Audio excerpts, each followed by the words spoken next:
40 dias até Yom Kippur, o segredo do Talit. Hoje é dia 3 de Elul. Shalom, amigos! Mais um dia. Vamos? O Talit, ou chale de oração, é uma veste que nós vemos na Bíblia, tanto no Antigo Testamento, na Tanar, quanto nos escritos apostólicos, o Novo Testamento, a Brit Hadashah. Todos conhecemos bem a história da mulher do fluxo de sangue. Já havia 12 anos que se espremeu entre a multidão, buscando tocar a orla da veste de Yeshua. Lemos em Mateus 9:21, pois ela dizia consigo, se eu tão somente tocar a sua veste, eu ficarei sã. E talvez alguém pense que este foi um caso de cura isolado, de um modo peculiar. Todavia, foi um modo de cura que muitos lançaram mão. Veja Mateus 14:36, diz assim: E pediram-lhe que ao menos eles pudessem tocar a orla da sua veste, e todos quantos a tocavam ficavam perfeitamente sãos. Assim vemos que muitos foram curados deste modo. Mas o que tocavam?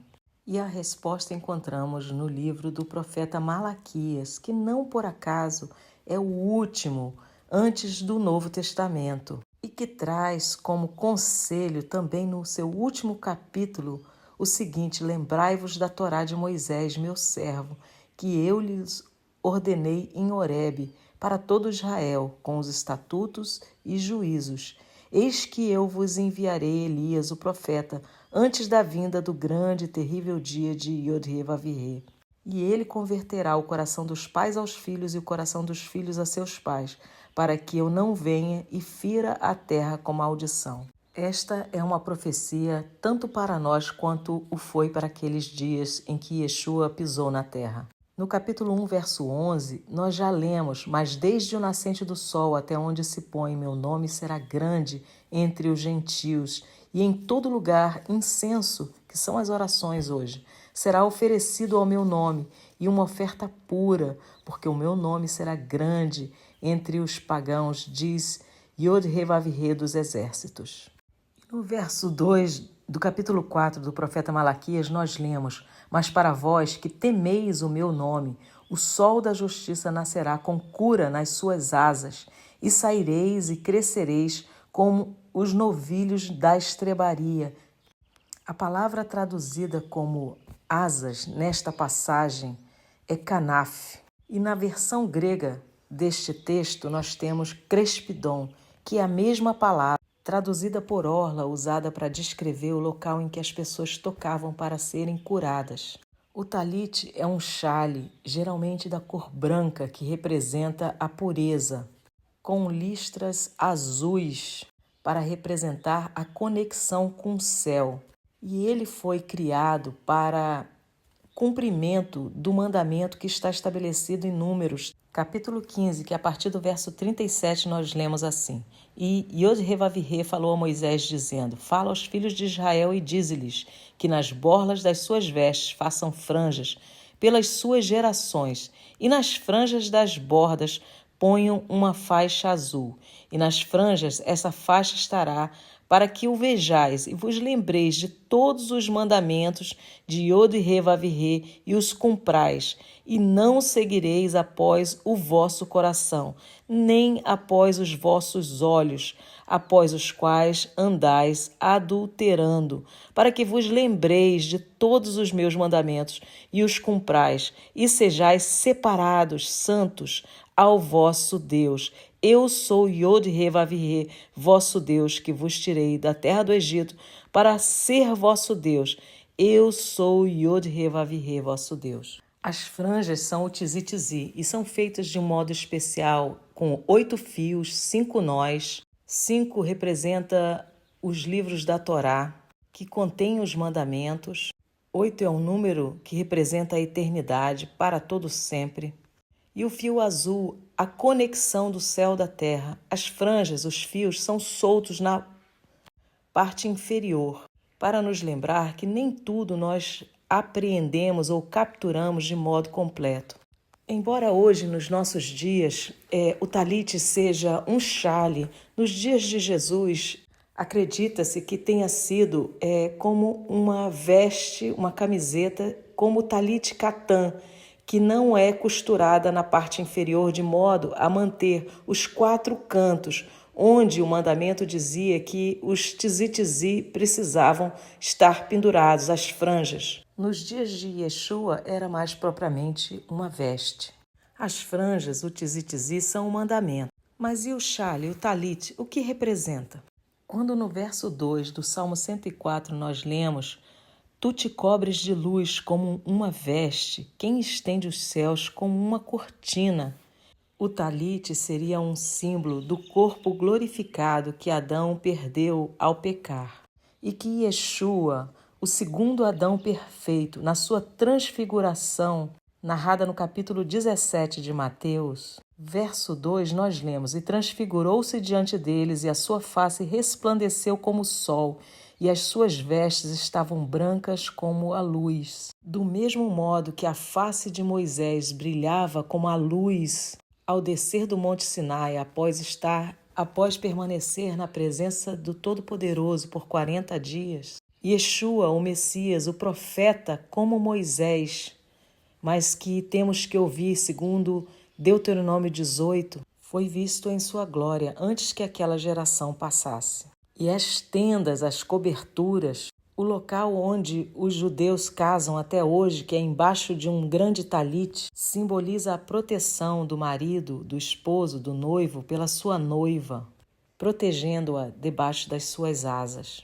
O Messias Yeshua, em sua primeira vinda, trouxe cura debaixo do seu talit e voltará para resgatar, redimir e casar com a sua noiva, sendo este o mistério do casamento, segundo o apóstolo Paulo. Por simbolizar uma veste de luz, existe a forma certa de colocar um talit.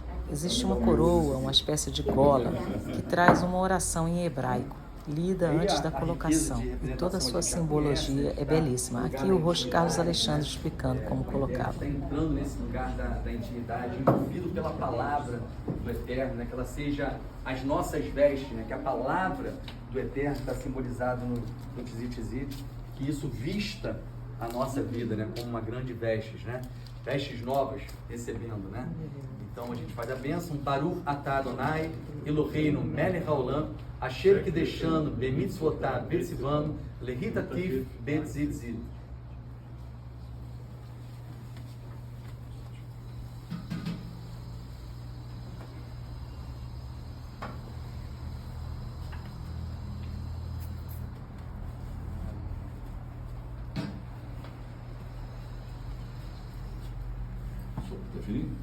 Em seguida, eles colocarão o tefilim, que será o nosso próximo episódio. Veremos o que é, o que representa e o que simboliza.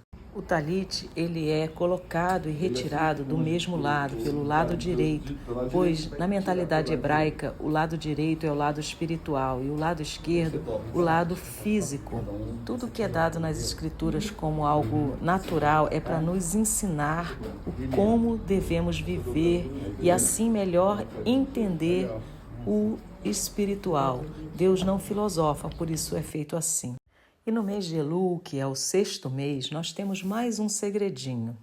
Elul, em hebraico, é um acrônimo. Cada uma das letras da palavra Elul, Aleph, Lamed, Vav, Lamed, são as iniciais da expressão eu sou do meu amado e meu amado é meu, em hebraico. E no hebraico não existem numerais, as letras são também números.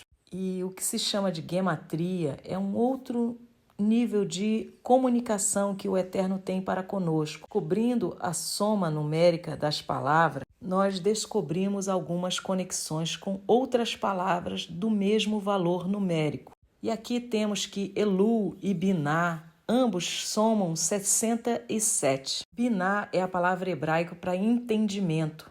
Elul é um mês de preparação para Yom Kippur, o dia do julgamento, onde o livro da vida é aberto e ansiamos pelo retorno do nosso Mashiach. Durante o mês de Elul, devemos nos aproximar, estudando a Torá, em Teshuvá, que é arrependimento, com Tefilá, que são as orações, e praticando esmolas, bons atos, Sedaká, que Yeshua disse que os seus discípulos seriam conhecidos pelas suas boas obras e que as pessoas dariam glória a Deus por isto.